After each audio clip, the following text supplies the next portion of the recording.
வணக்கம். இது உங்கள் study with Dharshini YouTube channel. இன்னைக்கு நம்ம 8ஆம் வகுப்புல இருக்கிற வரலாற்று பாடமான வர்த்தகத்திலிருந்து பேரரசு வரை இந்த பாடத்துல உள்ள பார்ட் 2 தான் பார்க்குறோம். பார்ட் 1 ஆல்ரெடி நம்ம வீடியோஸ் யூடியூப்ல போட்டிருக்கோம், நீங்க அதை யூஸ் பண்ணிக்கலாம். அதுக்கடுத்து தான் இது வரைக்கும் நம்ம 6ஆம் வகுப்பு 7ஆம் வகுப்புல இருக்க எல்லா வரலாற்று பாடங்களையும் ஒவ்வொரு கிளாஸஸ்ல நம்ம பார்த்துருக்கோம். அந்த வீடியோஸோட பிளேலிஸ்ட் உங்களுக்கு டிஸ்கிரிப்ஷன்ல கொடுத்துருக்கோம், அதை நீங்க படிக்கும்போது பயன்படுத்திக்கலாம். அதுக்கடுத்ததான் நம்ம டெலிகிராம் சேனல் லிங்க் உங்களுக்கு டிஸ்கிரிப்ஷன்ல கொடுத்துருக்கோம், அதை கிளிக் பண்ணி ஜாயின் பண்ணீங்க அப்படின்னா டெய்லி உங்களுக்கு ஒரு 10 போல் கொஸ்டின்ஸ் வரும், அதை நீங்க அட்டென்ட் பண்ணிக்கலாம். வாங்க பார்ப்போம். ஆங்கிலேய மராத்திய போர்கள். இந்த போர்கள் ஆங்கிலேயர்களுக்கும் மராத்தியர்களுக்கும் இடையே நடந்திருக்கும். இதுக்கு பேக்ரவுண்ட் என்ன நடந்திருக்கும்னா, 3rd பானிபட் போர், அதாவது 3வது பானிபட் போர்ல மராத்தியர்கள் தோத்துருப்பாங்க. சதாசிவராவ் தலைமையிலான மராத்தியர்கள் தோத்துருப்பாங்க. அகமது ஷா அப்தாலி ஜெயிச்சிருப்பாரு. இப்போ சதாசிவராவ் தோத்ததுக்கு அப்புறமா முகலாயர்களோட கட்டுப்பாட்டிலேருந்தும் வெளியில வந்திருப்பாங்க மராத்தியர்கள். அதே டைம்ல வீழ்ச்சியை தான் சந்திச்சுட்டு இருந்திருப்பாங்க மராத்தியர்கள். அதே சமயம் மராத்தியர்களுக்குள்ள 5 சுதந்திர அரசுகளா என்ன இருக்கும் அப்படின்னா பிரிஞ்சிருக்கும். யார் யாருன்னா பூனாவில் பேஷ்வா, அதுக்கடுத்துதான் ஹோல்கர், போன்ஸ்லே, சிந்தியா என 5 சுதந்திர அரசுகளா பிரிஞ்சிருக்கும். பூனாவில் பேஷ்வா, பரோடாவில் கெய்க்வாட், நாக்பூரில் போன்ஸ்லே, இந்தூரில் ஹோல்கர், குவாலியரில் சிந்தியா, இந்த 5 அரசுகளாக பிரிஞ்சிருக்காங்க. இதை பிரிஞ்சதுக்கு அப்புறமா இந்த இன்னொரு விஷயம் என்னன்னா, பேஷ்வா பதவிக்காக உள்ளே என்ன ஆகும்னா அடுத்த வாரிசு யார் பேஷ்வாங்கிற ஒரு ஃபைட் வரும். இந்த ஃபைட்டை தான் யூஸ் பண்ணிக்கிட்டு ஆங்கிலேயர்கள் என்ன பண்ணுவாங்க அப்படின்னா உள்ள வருவாங்க. என்ன நடந்ததுங்கிறத பார்ப்போம். அதுக்கு முன்னாடி 3 ஆங்கிலேய மராத்திய போர்களுக்குமான வருடங்களை பார்ப்போம். முதல் ஆங்கிலேய மராத்திய போர் 1775 1782, 2ஆம் ஆங்கிலேய மராத்திய போர் 1803 1805, 3வது ஆங்கிலேய மராத்திய போர் 1817 1818. மொத்தம் 3 ஆங்கில மராத்திய போர். முதல் ஆங்கிலேய மராத்திய போர் 1775 1782 வரைக்கும். காரணங்கள் என்ன அப்படின்னா, மராத்தியர்கள் பேஷ்வாவா நாராயண ராவ் இறந்துறாரு. இறந்ததுக்கு அப்புறம் அடுத்த பேஷ்வா யாரு அப்படிங்கிற ஒரு ஃபைட் வருது. அதுல 2 குரூப் இருப்பாங்க. ஃபர்ஸ்ட் குரூப் யாருன்னா ரகுநாதராவ் பேஷ்வா ஆகணும் அப்படின்னு சொல்லிட்டு ஃபைட் பண்ணுவாரு. இன்னொரு பக்கம் ஒரு குழு இல்லை நீங்க ஆகக்கூடாது, இவரோட நாராயணராவோட பையன் அந்த குழந்தையா இருப்பாரு, அவர் தான் ஆகணும்னு சொல்லியிருப்பாங்க. அது யாருன்னா 2ஆம் மாதவராவ் பேஷ்வா ஆகணும். அந்த குழுவை தலைமையேற்று இருந்தவர் யாருன்னா பூனாவில் இருந்த நானா பட்னாவிஸ் தலைமையில இருந்த இந்த குழு. ஸ்டார்டிங்ல என்ன பண்றாங்கன்னா, ரகுநாதராவை விரட்டி அடிச்சுட்டு அந்த குழந்தைய 2ஆம் மாதவராவா பேஷ்வாவா ஆக்குறாங்க. அதுக்கப்புறமா ரகுநாதராவ் என்ன பண்றாரு அப்படின்னா ஆங்கிலேயர்கள்கிட்ட போய் சப்போர்ட் கேட்பாரு, என்னை பேஷ்வாவா ஆக்குங்க அப்படின்னு சொல்லி என்ன பண்ணுவாரு அப்படின்னா சப்போர்ட் கேட்பாரு. அப்பதான் ஆங்கிலேயர்களுக்கும் ரகுநாதராவுக்கும் ஒரு ஒப்பந்தம் கையெழுத்தாகுது. அந்த ஒப்பந்தம் தான் சூரத் ஒப்பந்தம். 1775 இந்த ஒப்பந்தம் கையெழுத்தாகுது. அதுக்கடுத்துதான் அடுத்த வருஷமே 1776 ஆங்கிலேயர்களுக்கும் மராத்தியர்களுக்கும் ஆகுது. முதல்ல ரகுநாதராவுக்கும் ஆங்கிலேயர்களுக்கும். பட் ஆனால் 1776 ஆங்கிலேயர்களுக்கும் மராத்தியர்களுக்கும். இந்த ஒப்பந்தப்படி என்னன்னா, புரந்தர் ஒப்பந்தத்தின்படி பேஷ்வாவை அங்கீகரிப்பாங்க, ரகுநாதராவை பேஷ்வா ஆக்க மாட்டாங்க. இந்த ஒப்பந்தம் தான் இது. பட் ஆனால் இந்த ஒப்பந்தம் வராது, இந்த ஒப்பந்தம் நடைமுறைக்கு வராது. போரின் போக்கு 1781 வாரன் ஹேஸ்டிங் கேப்டன் பாப் ஹாமின் தலைமையில ஒரு குழுவை அனுப்புறாரு ரகுநாத் ராவ் சார்பா. இந்த குழு என்ன பண்றது அப்படின்னா மராத்தியரோட ஃபைட் பண்ணி கடைசியா வாரன் ஹேஸ்டிங்க்கும் மராத்தியர்களுக்கும் ஒரு உடன்படிக்கை ஏற்படும். 2 பேர் போரிடுறாங்க. போரிட்ட முடிவுல ஒரு உடன்படிக்கை கையெழுத்தாகுது. அதுதான் சால்பை ஒப்பந்தம். மராத்தியர்கள் சார்பா கையெழுத்திட்டவர் மகாதாஜி சிந்தியா மராத்தியர்கள் தலைமையிலையும் ஆங்கிலேயர்கள் தலைமையில வாரன் ஹேஸ்டிங்ஸ், அதாவது ஆங்கிலேயர்கள் சார்பா வாரன் ஹேஸ்டிங்ஸ் சைன் பண்றாரு இந்த சால்பை ஒப்பந்தம். இதோட இம்பாக்ட், இதோட விளைவுகள் என்ன இருக்கு அப்படின்னா, போரோட இறுதியில 2ஆம் மாதவராவா பேஷ்வா ஆக்குறாங்க. ரகுநாத் ராவுக்கு என்ன பண்றாங்கன்னா ஓய்வூதியம் கொடுக்குறாங்க. அதே மாதிரி பிரிட்டிஷ் அரசு சால்செட் என்ற பகுதியை வாங்கிக்கிறாங்க. அதுக்கடுத்துதான் சால்பை ஒப்பந்தம் பிரிட்டிஷ்க்கு ஒரு அதிக பவரை கொடுத்த மாதிரி இருந்திருக்கு. இந்த ஒப்பந்தம்னா சால்பை ஒப்பந்தம். அதே மாதிரி பிரிட்டிஷ்க்கும் மராத்தியர்களுக்கும் இடையே 20 years என்னன்னா நெக்ஸ்ட் எந்த ஒரு பிரச்சனையுமே இல்லாம போயிருக்கு. இதுதான் இந்த முதல் மராத்திய போரோட, ஆங்கில மராத்திய போரோட விளைவுகள். அதுக்கு அடுத்ததான் மராத்தியர்களின் உள்நாட்டு விவகாரம். இப்போ வந்து ஃபர்ஸ்ட் ஆங்கில மராத்தியவார் பார்த்தோம்ல, இப்போ ரெண்டாவது ஆங்கிலேய மராத்தியவார் பார்க்க போறோம். அதுக்கு முன்னாடி அதோட பேக்ரவுண்ட் என்ன நடந்திருக்குங்கிறத நம்ம பார்க்குறோம். மராத்தியர்கள் உள்நாட்டு விவகாரம் என்னன்னா, உள்ள அந்த ஃபேமிலிக்குள்ள பிரச்சனை ஆகுது. நானா பட்னாவிஸ் வளர்றாரு. அதே மாதிரி மராத்தியர்கள் தலைவராக இருந்த மகாதாஜி சிந்தியாவுக்கும் என்ன ஆகுதுன்னா, அவரோட வளர்ச்சி பிடிக்காம 2 பேரும் கிளாஷஸ் ஆகுது. லேட்டரா மகாதாஜி சிந்தியாவும் இறந்துறாரு. இறந்ததுக்கு அப்புறமா தான் அவரோட மருமகன் தௌலத் ராவ் சிந்தியா அவரோட பதவிக்கு வருவார். இப்போ நானா பட்னாவிஸ் ரொம்ப பவர்ஃபுல்லான ஆண்டு நானா பட்னாவிஸும் இறந்துறாரு.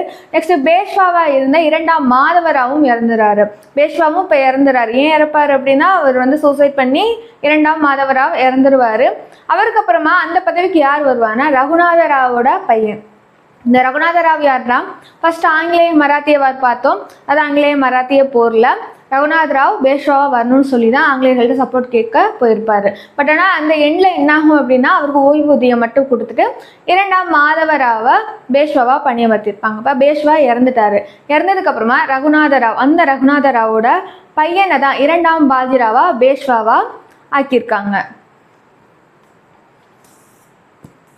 ஜஸ்வந்த் ராவ் ஹோல்கருக்கும் தௌலத் ராவ் சிந்தியா 2 பேருக்கும் வந்து இடையில பிரச்சனை ஆகுது. இந்த சுச்சுவேஷன்ல சிந்தியாவை யார் ஆதரிக்கிறாங்க அப்படின்னா, பேஷ்வா சிந்தியாவை ஆதரிக்கிறாரு, ஹோல்கரை எதிர்க்கிறாரு. ஹோல்கருக்கு எதிராகவும் சிந்தியாவுக்கு சப்போர்ட்டாகவும் யார் வராருன்னா பேஷ்வா. பூனாவை மையமாக கொண்டு ஆட்சி பண்ண பேஷ்வா வராரு. இப்போ இந்த 2 பேருக்கும் ஃபைட் வருதுல, ஹோல்கர் சிந்தியா, அதில் வந்து சிந்தியாவை பேஷ்வா ஆதரிச்சிருப்பாரு. இப்போ இந்த ஃபைட்டில் ஹோல்கர் என்ன பண்ணுவார்னா, சிந்தியாவையும் பேஷ்வாவையும் தோற்கடிச்சிருவார். இப்போ அந்த பேஷ்வாவாக இருந்த 2ஆம் பாஜிராவ் ஆங்கிலேயர்கள்ட்ட சப்போர்ட் கேட்க போகிறாரு. ஆங்கிலேயர்களும் சப்போர்ட்டுக்கு வராங்க. அப்போ ஆங்கிலேயர்களில் யார் கவர்னராக இருந்திருப்பாருன்னா, வெல்லஸ்லி பிரபு.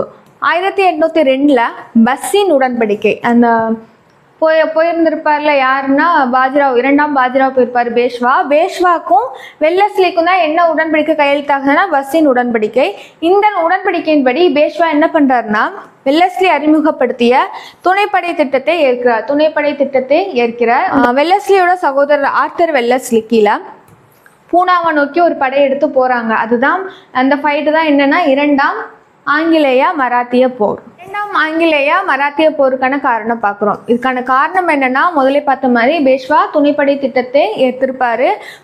அவர் போயிட்டார். இப்போ 4 பேர் தான் மராத்தியர்கள்ல இருக்காங்க. அந்த 4 ஃபேமிலிஸ், அந்த 4 சுதந்திர பேரரசுல தௌலத் ராவ் சிந்தியாவும் ரக்கோஜி போன்ஸ்லே மற்றும் சிந்தியா, இப்போ 2 சுதந்திர அரசுகள் இருக்காங்க. இவங்க 2 பேர் தான் மராத்தியர்களை காப்பாற்றணுங்கிற பொசிஷன்ல இருக்காங்க. ஏன்னா பேஷ்வா ஆங்கிலேயர்களோட சேர்ந்துட்டாரு, ஏன்னா துணைப்படை திட்டத்தை ஏற்றிருக்காரு. இப்போ ஆங்கிலேயரோட இராணுவம் வந்து, அதாவது ஆர்தர் வெல்லஸ்லி தலைமையிலான இராணுவம் மராத்தியர்களை தாக்குறாங்க.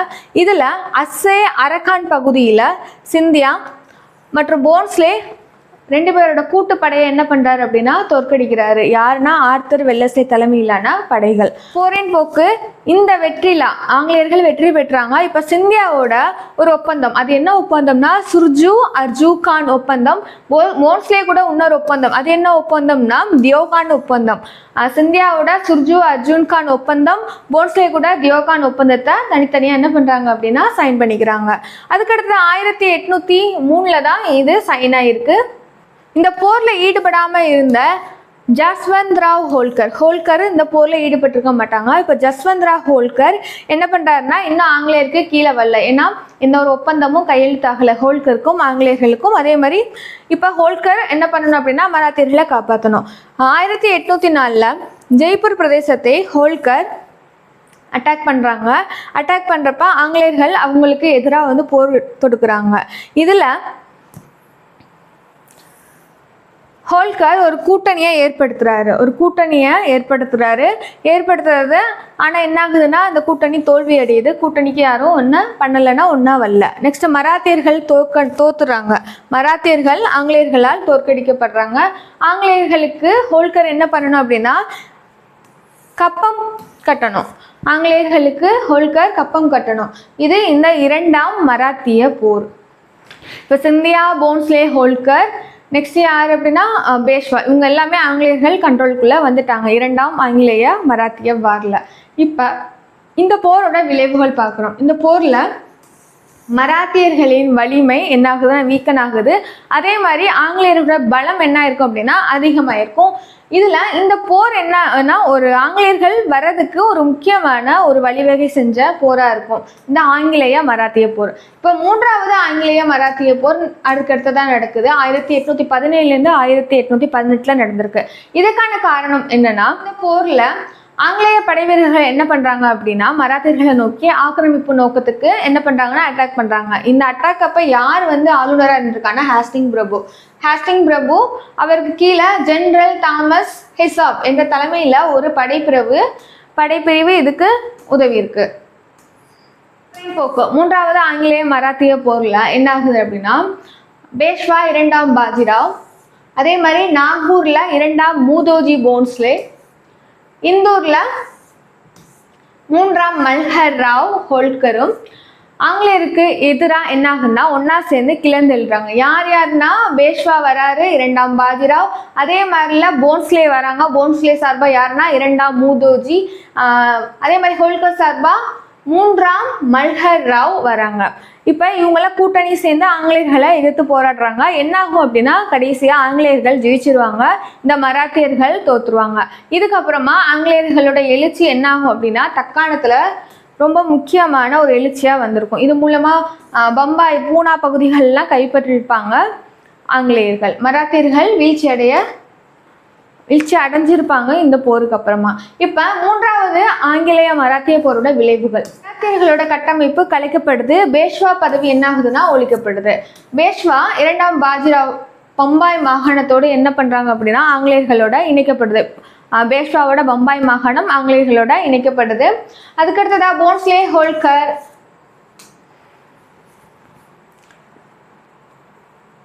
மராத்திய பகுதிகளான நாக்பூர், இந்தூர் இதெல்லாம் ஆங்கிலேயர்கள் கைக்கு போகுது. மராத்தியர்களோட கடைசி பேஷ்வா இரண்டாம் பாஜிராவுக்கு வருடாந்திர ஓய்வூதியமா 8 லட்சம் ரூபாய் ஆங்கிலேயர்கள் கொடுக்குறாங்க. உங்களுக்கான ஒரு கேள்வி, முதலாம் ஆங்கிலேய மராத்திய போர் எந்த உடன்படிக்கையின்படி முடிவுக்கு வந்திருக்கும்? எந்த கொஸ்டினுக்கான ஆன்சரை கமெண்ட் பண்ணுங்க. வாங்க, இதுல நம்ம 8ஆம் வகுப்புல இருக்கிற ஆங்கிலேய மராத்திய போர் பார்த்துருக்கோம். அதுக்கு அடுத்த பார்ட் 3ல நம்ம அதுக்கு அடுத்து உள்ள பார்த்து பார்ப்போம். Thank you so much. All the best, very best for your preparation.